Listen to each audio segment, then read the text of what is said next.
여러분께 감사드립니다.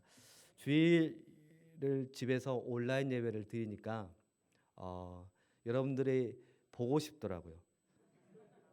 네, 정말 그렇습니다. 안 아프고 건강해서 사역하는 게 저에게 큰 기쁨이고 또 그렇게 또 여러분을 보는 게 또 큰 행복이라는 생각을 갖게 되는 귀한 시간으로 보냈습니다. 요절 외우겠습니다. 어김없이 설교 준비하는 것도 중요한데 저에게는 요절 외우는 것도 너무나도 참 더 신경이 써지고 더 중요한 일이라는 걸 생각하게 되는데요. 마태복음 5장 16절 우리 요절 외우도록 하겠습니다. 시작.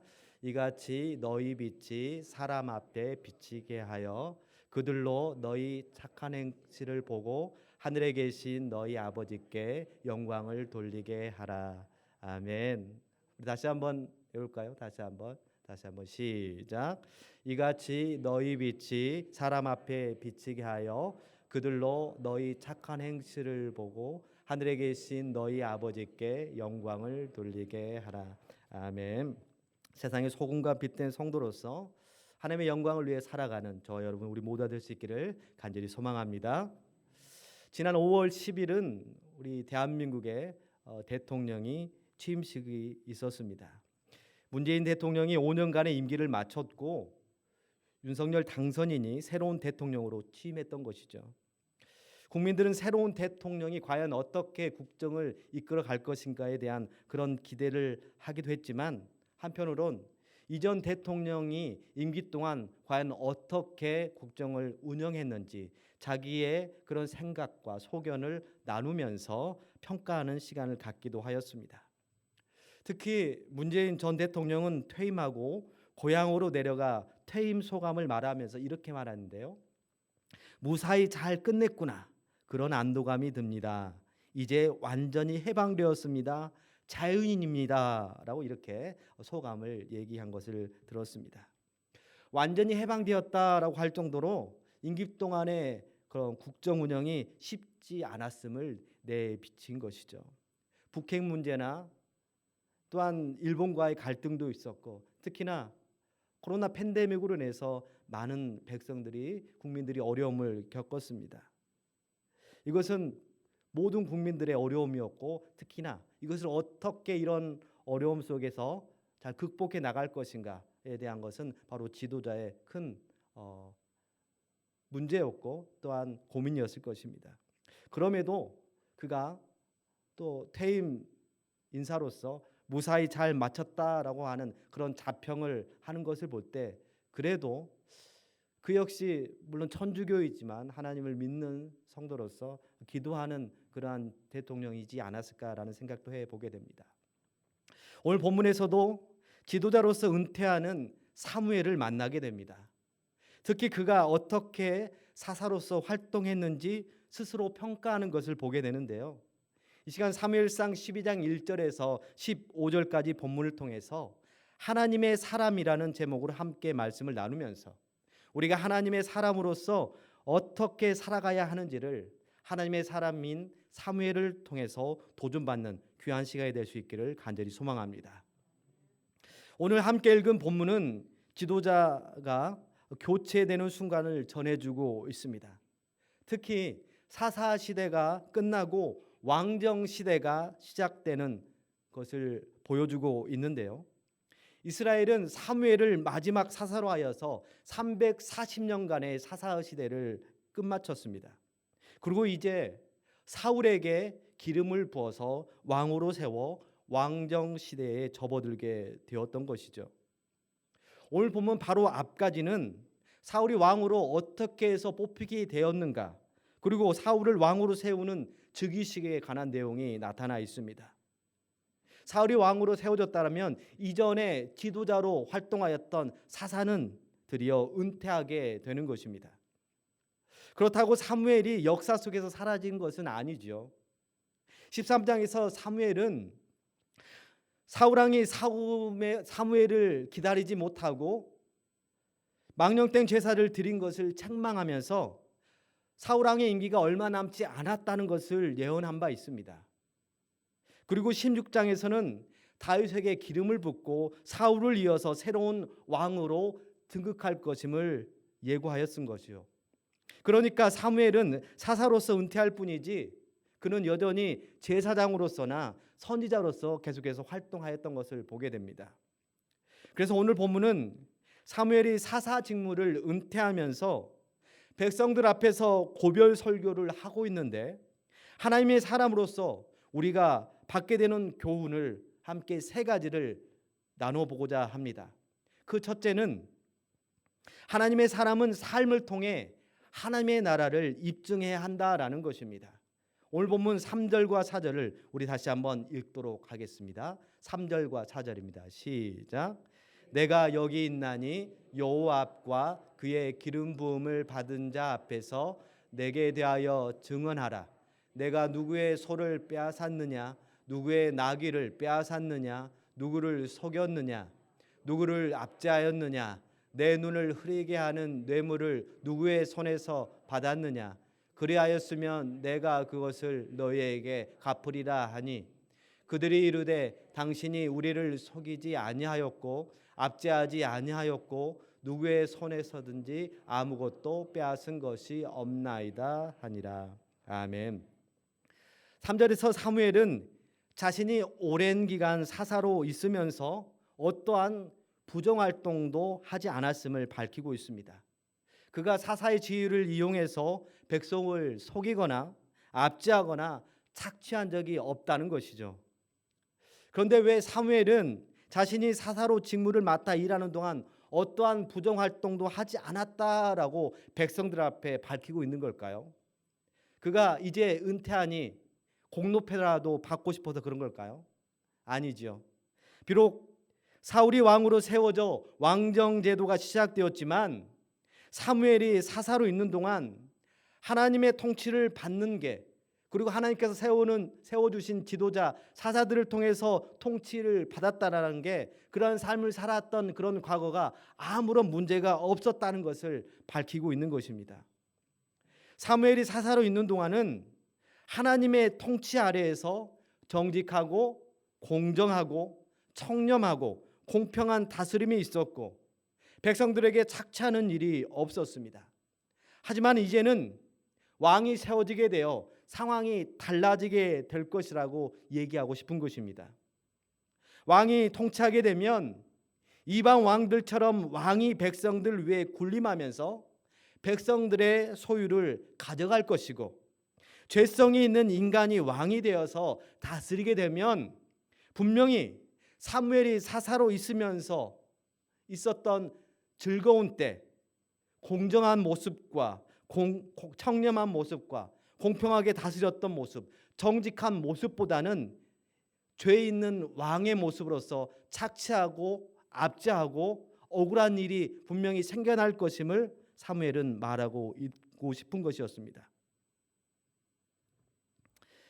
비록 백성들의 요구에 따라 왕을 세웠지만 선하신 하나님의 통치 속에서 사무엘뿐만 아니라 사사들이 하나님의 뜻에 따라 재판하고 이스라엘을 이끄는 것이 인간 왕을 세우는 것보다 더 나은 방법이었음을 백성들이 명심하길 바라며 사무엘은 자신의 활동하면서 청렴하게 활동했고 공정하게 활동했음을 백성들 앞에 말하고 있는 것입니다.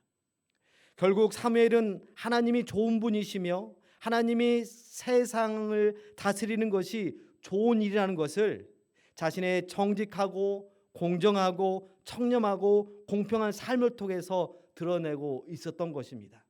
비록 사무엘은 사사로서 지도자로서 그가 활동했지만 그가 잘해서, 그가 똑똑해서, 그가 능력이 있어서 그렇게 백성들을 다스렸던 것이 아니라 하나님의 말씀을 받고 그 하나님의 말씀에 따라 백성들을 다스렸기에 정직하고 공정하고 공평하고 청렴하게 백성들을 다스리는, 그렇게 백성들이 살기 좋은 시대를 살 수 있게 했다라는 것을 밝히고 그들의 자신의 삶의 과거의 삶을 통해서 드러내고 있다고 우리는 생각하게 되는 것입니다. 우리의 삶도 이래야 할 줄로 믿습니다. 우리의 삶이 하나님을 믿고 신앙생활을 하며 살아가는 것이 참 좋다라는 것을 입증하는 삶이 될 수 있기를 간절히 소망합니다. 내가 하나님의 말씀에 따라 정직하게 행하고 성실하게 근무하고 청렴하게 일하고 공정하게 대한 것 때문에 주변으로부터 좋은 평가를 받게 된다면 그것은 하나님의 영광을 나타내는 삶이 될 것입니다. 이번 주 요절처럼 우리가 서두에서 외웠던 요절처럼 그들로 너희 착한 행실을 보고 하늘에 계신 너희 아버지께 영광을 돌리게 하라. 이 말씀을 우리 삶 가운데 역사하게 하는 그런 삶이 우리 가운데 나타나게 되는 것입니다. 우리는 성경을 통해서 하나님을 보지만 세상 사람들은 우리의 삶을 통해서 하나님을 보게 됩니다. 성도는 성경을 읽지만 세상 사람들은 우리의 삶을 통해서 성경을 읽게 되는 것입니다.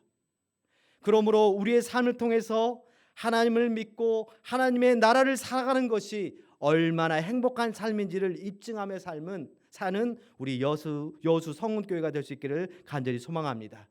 나아가 이렇게 살아감으로써 하나님께 영광 돌리고 많은 사람들을 하나님께로 인도하는 축복의 통로가 되는 우리 여수 성문교회가 될 수 있기를 간절히 소망합니다. 둘째로, 하나님의 사람은 하나님을 망각할 때 무력해진다라는 것을 생각하게 됩니다. 우리 9절을 함께 다시 읽도록 하겠습니다. 9절입니다. 시작.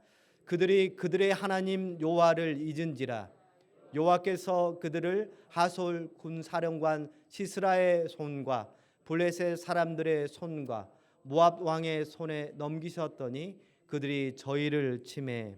아멘. 사사시대에 이스라엘 백성이 이방 나라의 공격을 받아서 많은 어려움을 겪었습니다. 이것은 이스라엘이 약해서가 아니었습니다. 성경은 하솔과 블레셋과 모압에게 공격받은 건 여호와께서 이스라엘을 그들의 손에 넘기셨기 때문이라고 전해주고 있습니다. 이스라엘 백성이 이방 나라로부터 공격을 받고 어려움에 처한 것은 그들이 여호와 하나님을 잊고 우상을 섬겼기 때문이라고 분명히 전해주고 있는 것입니다. 그들 역시 그 이유를 잘 알았습니다. 그래서 그들이 회개할 때 우상 숭배의 죄를 자백했던 것입니다. 오늘 본문 10절을 다시 한번 연속해서 읽도록 하겠습니다. 10절입니다. 시작. 백성이 여호와께 부르짖어 이르되 우리가 여호와를 버리고 바알들과 아스다롯을 섬김으로 범죄하였나이다. 그리하오나 이제 우리를 원수들의 손에서 건져내소서. 그리하시면 우리가 주를 섬기겠나이다. 아멘. 아멘. 우리가 여호와를 버리고 바알들과 아스다롯을 섬김으로 범죄하였다라고 그들이 회개의 기도한 것입니다. 이스라엘 백성이 섬겨야 할 신은 그들의 하나님 여호와 한 분뿐임을 그들은 망각했던 것입니다. 그러나 그들은 이방 나라가 강한 것이 이방인이 숭배하는 신이 강해서이기 때문이라고 생각했습니다. 그래서 이방 나라가 섬기는 이방 신을 그들 역시 섬겼던 것입니다. 바알과 아스다롯을 섬겨 우상들에게 혜택을 누려보려는 생각을 가지고 있었던 것입니다. 그러나 그것은 그들의 착각이었습니다. 이방 신은 그들에게 아무런 혜택을 주지 못했습니다. 오히려 침략하고 괴롭혔을 뿐입니다. 하나님은 이방인을 사용하셔서 이스라엘을 인간 막대기로 치셨습니다. 이방인을 통해서 받은 심판은 그들이 하나님을 잊었기 때문임을 그들은 분명히 깨닫게 된 것입니다. 그들이 하나님을 버리고 우상을 섬겼기 때문에 이방 나라를 하나님께서 사용하셔서 그들을 심판하셨던 것을 깨닫게 된 것입니다. 왕을 요구한 이유도 이와 다를 바 없었습니다. 이스라엘은 왕이 없어서 그들에게 힘이 없다고 생각했습니다. 왕이 있어서 강력하게 이끈다라면 블레셋과 암몬과 같은 주변 열강으로부터 어떠한 위협도 받지 않을 것이라고 생각했습니다. 그래서 이방 나라들 같이 왕이 있기를 바랬습니다. 사무엘상 8장 20절을 우리 함께 읽도록 하겠습니다. 시작. 우리도 다른 나라들 같이 되어 우리의 왕이 우리를 다스리며 우리 앞에 나가서 우리의 싸움을 싸워야 할 것이니라 하는지라. 아멘. 이스라엘은 이방인들과 자기들을 비교했습니다. 사실 비교의식은 열등감을 챙기게 하죠. 자꾸 비교하다 보면 자신들에게 있는 것도 보게 되지만 결국 자꾸 그들에게 없는 것 때문에 부족하다고 생각하게 됩니다. 이스라엘 백성도 이방 나라와 비교해서 열등의식이 있었던 것으로 보입니다. 왕이 있어서 상대적으로 안정적이고 강력해 보이는 이방 나라에 비해 이스라엘은 왕이 없어서 나라가 불안하고 약하다고 판단했던 것입니다. 그러나 그들에게 왕이 없었던 것이 아니지요. 사실은 하나님이 이스라엘의 왕으로서 그들을 통치하고 계셨습니다. 그래서 이스라엘의 왕이신 하나님께서 그들에게 지도자들을 보내주셨던 것입니다. 모세와 아론을 보내주셨고 여룻바알이라 불리는 기드온과 입다와 사무엘과 같은 사람들을 일으켜 그들을 구원해 주셨고 그들을 지켜 주셨던 것입니다. 이스라엘에게 왕이 없었던 게 아니라 이스라엘에겐 하나님을 향한 믿음이 없었던 것입니다. 이스라엘이 무력한 이유는 역시 왕이 없어서가 아니라 왕이신 하나님을 잊거나 하나님을 왕으로 인정하지 않은 까닭이었습니다. 그러므로 그들에겐 새로운 왕이 필요한 것이 아니라 왕이신 하나님을 신뢰하고 그 하나님을 의지하는 믿음이 필요하다는 것입니다. 이제 이것을 우리에게 적용해 봅시다. 나는 하나님의 사람으로서 어떠한지 돌아봅시다. 돈이 없어서, 백이 없어서, 스펙이 없어서 부족하다고 생각하지는 않습니까? 이런 것이 부족해도 우리를 사랑하시는 하나님이 계시기에 우리는 부족함이 없는 줄로 믿습니다. 우리 여수성교회 공동체는 과연 어떤지 돌아봅시다. 우리 여수성교회의 힘은 어디에 있다고 생각하십니까? 건물이 있어서입니까? 성도 수 때문입니까? 재정이 넉넉해서 그런 겁니까? 아닙니다. 오직 교회의 힘은 하나님을 향한 믿음에서 나오는 줄로 믿습니다. 이런 글을 읽은 적이 있습니다. 흔들리지 않음보다 더 강한 건 흔들려서 하나님께 붙들리는 것이다. 힘들지 않음보다 더 좋은 건 힘들어서 하나님이 생각나는 것이다. 다시 한번 읽어드리겠습니다. 흔들리지 않음보다 더 강한 건 흔들리지만 하나님께 붙들리는 것이다. 힘들지 않음보다 더 좋은 건 힘들더라도 하나님을 생각하여서 하나님께 의지하는 것이다. 우리가 살아가는 날 동안 흔들리지 않고 힘든 일이 없다라면 얼마나 좋겠습니까? 하지만 그러한 인생이 없다는 것을 우리는 잘 알고 있습니다. 그러므로 흔들리더라도 하나님께 붙들린 것이 강한 것이고 힘들더라도 하나님을 생각하며 하나님을 의지하는 것이 우리에게 좋은 삶인 줄로 믿습니다.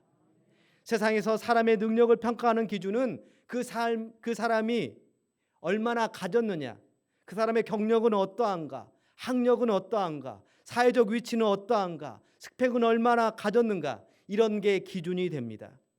그러나 우리 하나님의 사람의 능력은 이러한 눈에 보이는 것들이 아닙니다.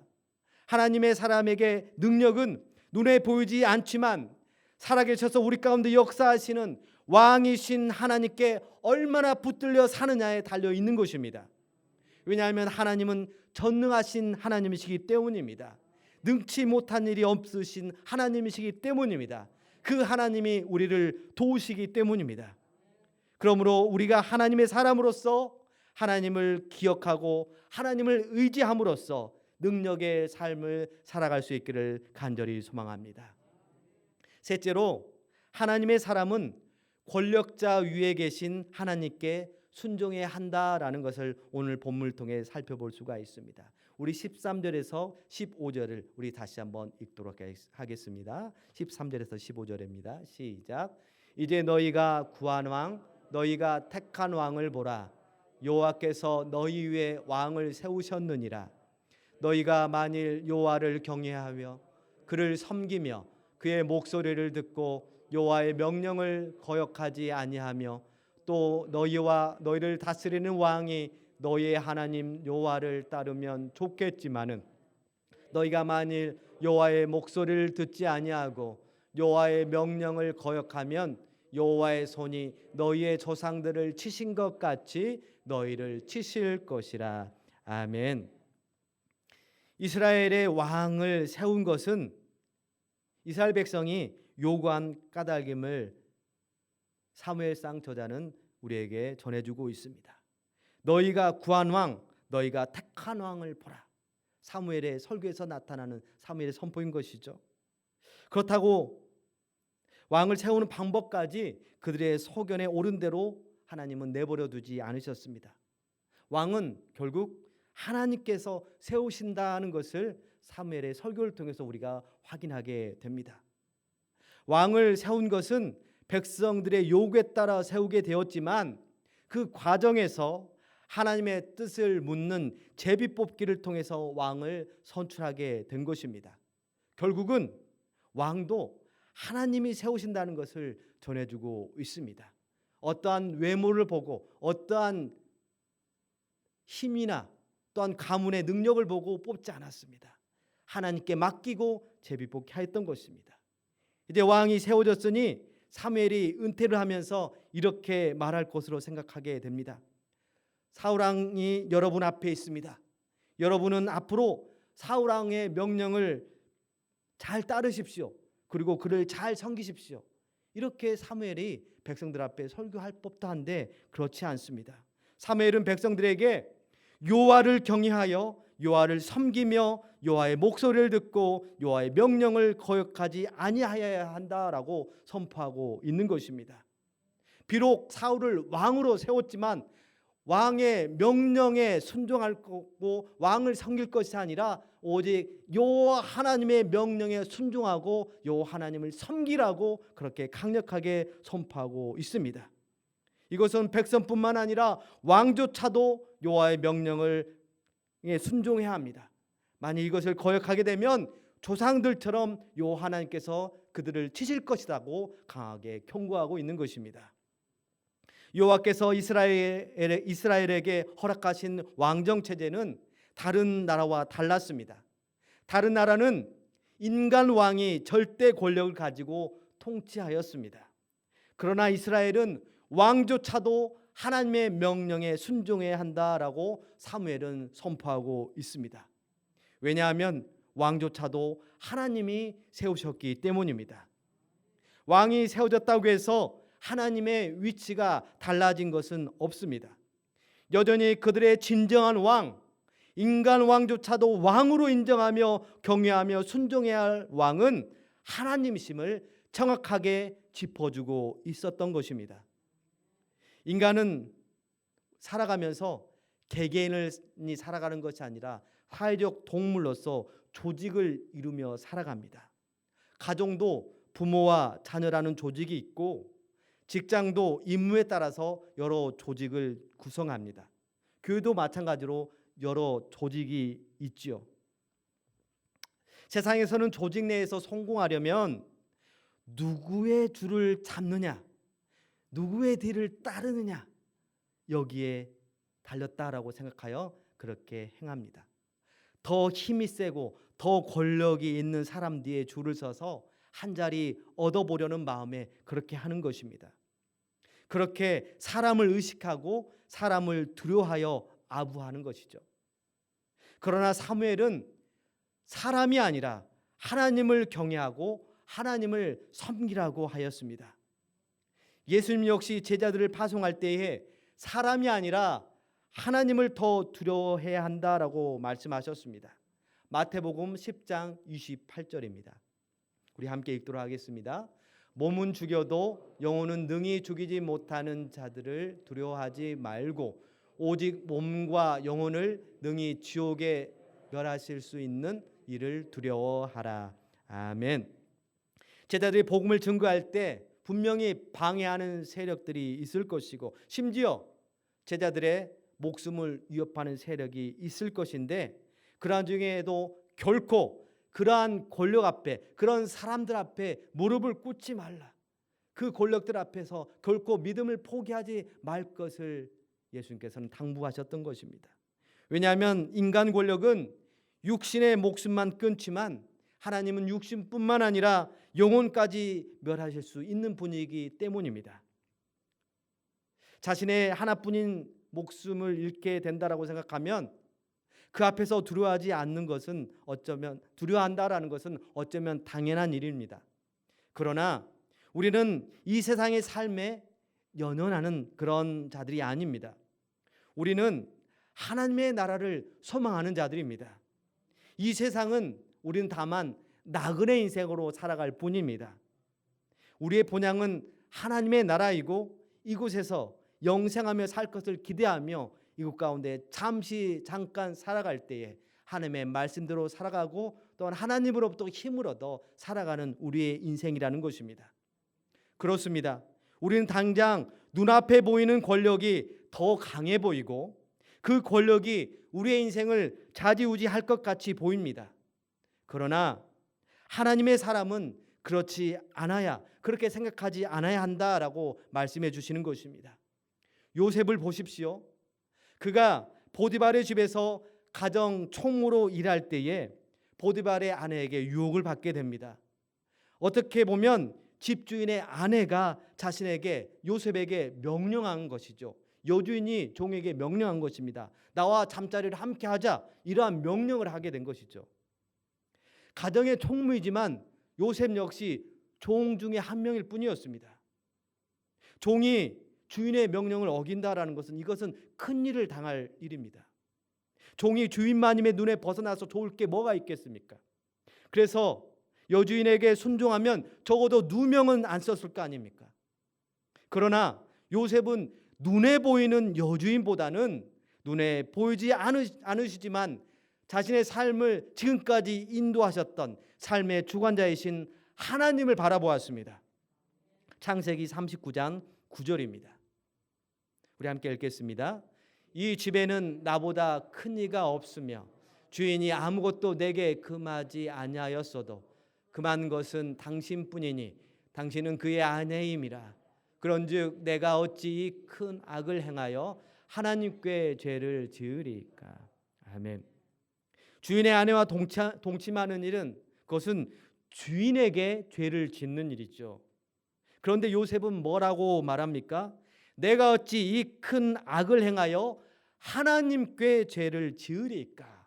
이렇게 얘기하고 있습니다. 그는 주인 보디발을 의식하기도 하였겠지만 무엇보다도 그 위에 계신 하나님을 의식하였습니다. 그를 보디발의 집에 총무로 세우신 분도 하나님이시고 그 가정을 형통케, 자신을 통해서 형통케 하신 분도 하나님이심을 요셉은 잘 알고 있었습니다. 그래서 요셉은 하나님을 경외함으로 하나님 앞에서 죄를 짓지 않기 위해서 바로 앞에 권력자인 여주인의 말에 순종하지 않았던 것입니다. 우리 역시 그래야 할 것입니다. 우리야 살아가면서 가정, 회사, 교회 여러 모임에서 조직을 이루며 살아갑니다. 우리는 그 속에서 지도자를 존중하고 그들 앞에서 겸손히 순종해야 합니다.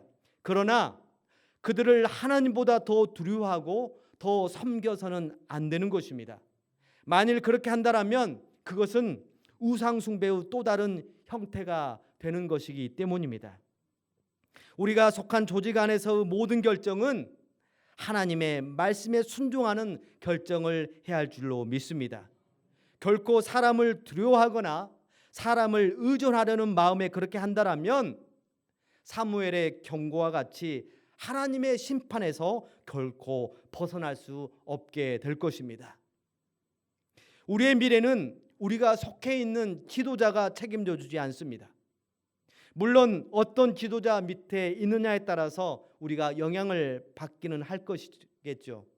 그러나 그 지도자마저도 세우시고 그 지도자마저도 움직이시는 분이 하나님임을 우리는 잊지 말아야 할 것입니다. 그러므로 우리는 하나님의 사람으로서 오직 하나님만을 두려워하고 그를 섬겨야 할 것입니다. 그러한 가운데 하나님의 능력의 손길이 우리의 삶을 선하게 인도함을 경험하게 될 것입니다.